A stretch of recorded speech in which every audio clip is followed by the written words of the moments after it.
Hi, everybody. I'm Tabitha, and today we're talking about turning your ideas into work in progress gold.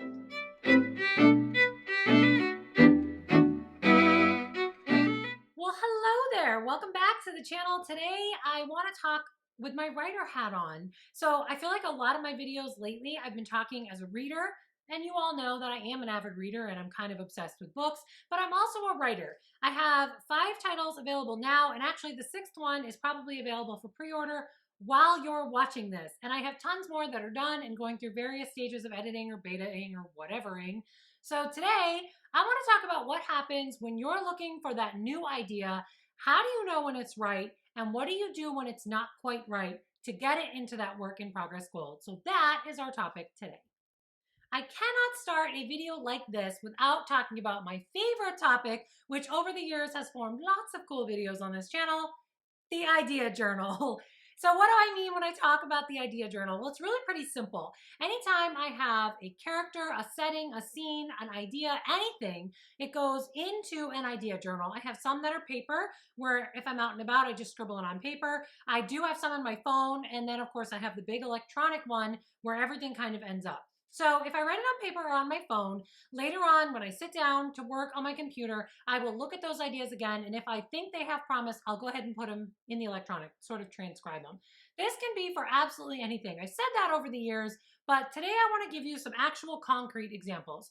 So this first one is a general idea that I'm going to be honest, if you want to steal, because it's an idea that's in my journal, but I am not the person to write this. So here's the idea that appeared in the journal. I would like to see someone write a detective novel, sort of tongue in cheek, over the top with the cliches. Think like Dick Tracy, where it went over the top with those cliches that it almost seemed cartoony. I want that. So I, want the detective who maybe drinks a little too much, maybe he's divorced because the spouse thinks they spend too much time on the job, right? Then there's the rookie cop that gets partnered with the grizzled older detective. Then you have, the victims are all similar. Maybe they were asking for it with their clothing, right? So I want every cliche you can think of thrown into this novel. And I want them to be really over the top. The one difference is I want this to be a gender bent version. So in other words, if the cliche would be a male, make it a female. If the cliche would be a female, make it a male. So now you've got this hardened, grizzled, hardened, grizzled, drinking too much, divorced detective is a female. And the rookie cop coming in who maybe looks really nice and dresses really well is a male. Maybe your victims who are dressed like they're asking for it are all male. I would love to see that happen. That's in the idea journal, pretty much like I just said it to you, word for word, probably no punctuation, but I know I'm not the right person for that. Other things you might find in my idea journal are quick snippets of settings that I have really good ideas for, or quick snippets of characters who I really like, or maybe even scenes, which I'm really big on doing. So my idea here, where this all starts, is anytime you have an idea, middle of a work in progress, whenever, write it down somewhere, and then you are going to be coming back to it. That's the first step. So whenever I finish an active story that I'm working on or project and I'm ready to start thinking of something new, I go back to that idea journal. So this is really step 2. I take that idea journal, I start reading back through it again, and I look for stuff that just grabs my attention. If it grabs my attention, I'm going to do something more with it. So if it's a setting, I might try to pair it with a character. If it's a character, I might try to write a scene. If it's a scene, I might try to go with another scene. So really, I'm just playing around at this point. Nothing concrete is happening. So one thing I want to talk about right now is what I'm currently working on. So I just went through this process, going through my idea journal, and I should admit that I've had the same concept in the idea journal for like a really long time. In fact, I went back and looked, and this concept was originally popped into the idea journal almost 3 years ago. So almost 3 years ago, I wrote that I have an idea for a story told an apocalyptic type story where for whatever reason, I have a very small pared down group of people left and someone is cataloging the story. So it started very simple. That's a very simple idea you might put in an idea journal, but it's been 3 years. So over the years, as I've come back to my idea journal looking for a new work in progress, I've added to this one and added to this one. And it just never quite felt right. So what I mean by that is it never grabbed me enough to keep it moving. So the first step was to write ideas in your journal. The second step is to look through your journal until you find something that grabs you. But I also want to talk about what happened with this one. So let's pretend you haven't found one that grabs you, and that's going to lead us to step 3.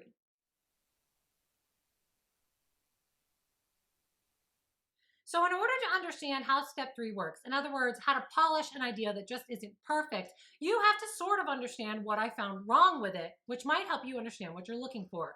So let's take this apocalypse idea that's been rolling in the journal for 3 years. What I'm looking for when I pick a work in progress gem is eventually I'd like to see it have a character I can connect with. They might not have a name yet, but I feel like I have a concrete understanding of them. I'm starting to understand what they want or what they're afraid of, something I can work with. The second thing it has to have is it has to have something that makes it different than everything else that's out there.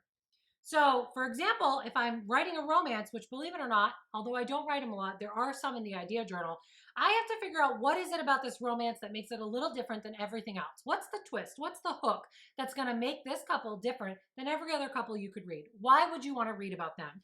So I think that was the nail in the coffin for the apocalypse story for 3 years. How do I write this to make it different than every other apocalypse story out there? What is that twist? And I kept trying new things. I kept trying this twist or that twist or this twist or that twist, and I never liked it.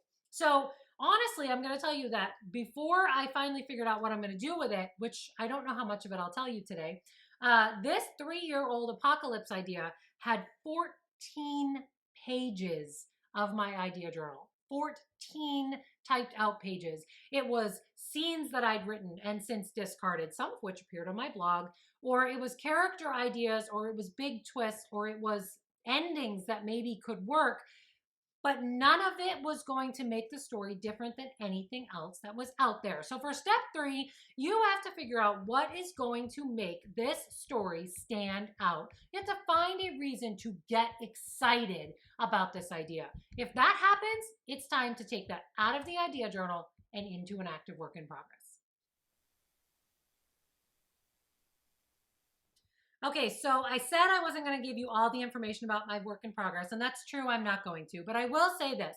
Over the years, you've seen a lot of apocalyptic type ideas pop up on my blog. They were all from that 14 pages. Some of them will not be featured when I finally get around to it. I did fully outline the story. I'm now working on character ideas and fleshing out those characters, things like that. But I will say, among other things I've done for this one, I'm really excited about this when I was tweeting about it. What I did was I actually sat down and wrote out the first names of every character that I have used in any of my stories so far, published or not.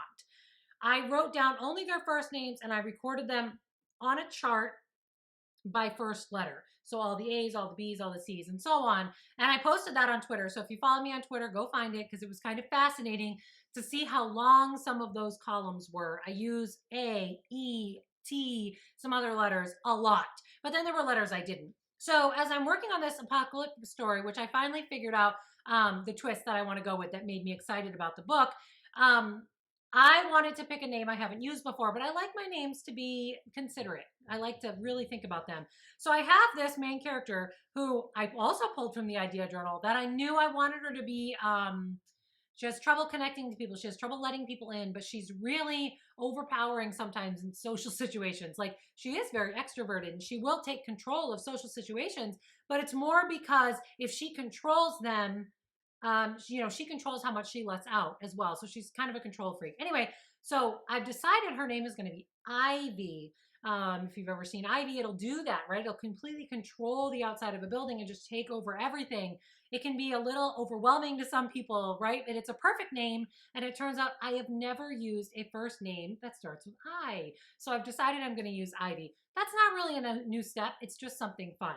So for my step 3, I was able to come up with a twist that makes the story unique and original and finally made me excited about it. So after 3 years of being in the idea journal, the apocalyptic story is my actual next work in progress, which is super exciting.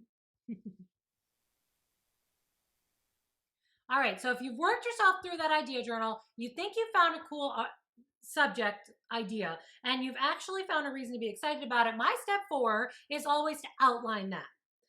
When I outlined this one, the apocalyptic story, what I did was it started as an actual numbered outline. Number 1, number 2, those are going to be chapters. They're snippets or scenes. At some point, it sort of dissolved into, I don't know what's coming next. I don't know which one's going to happen next. So they became bullet points. And that's because I still needed to put those in order. It doesn't always work like that. Sometimes the process is great and it's simple and you have a nice chapter outline. I'm still playing with this one. So I got myself some index cards, and what I'm going to do is write each of those bullet points, a little bit about it, on an index card. That way I can literally play around with moving them in a different order and see what grabs me and what I really, really like. It turns out this one's going to have, although Ivy's going to be our main character, this one might have convergent storylines. And so what I'm probably going to doing with that is color coding the index cards. One color for Ivy and another color for the other storyline. That way I can play with them and see what I'm really coming out with, what I'm really doing, who's alternating, how many am I getting. So my point to this is that there's no one way to outline. I highly suggest it, especially if you're having trouble deciding if this is the idea you want to go on and spend some time with, because an outline is going to give you how it starts, what happens in the middle, how it ends. It gives you that flow. Once you've already thought about all that, you have no excuse but to start writing it. I mean, you've already broken down chapters and considered how it ends. I won't say that I've never changed my outline. I definitely have, but there's nothing like going into a work in progress already having that. So for step 4, I highly suggest you sit down with that idea that's grabbing you and outline it. If you can make an outline, you're ready to start drafting. So I hope this has given you a little something to think about, how you can go from that baby of an idea that you had once all the way up through something that for some reason is different than what's out there, that grabs your attention and that starts working into an outline for you. It works for me. Sometimes I get it on the first try. Sometimes it spends 3 years in the idea journal before fighting me on index cards on an outline. But always keep persevering, because you never know when that idea gold is going to strike. So that is it for me and how I turn idea journals into work in progress gold. My apocalyptic story is finally getting its page time, and I hope this helped you find something you can do. Thanks for being here. Drop a comment to let me know you're still here. Hit subscribe and tap that little bell so you know when I'm back. Keep plotting the path to your own dreams, and I will see you next time. Bye.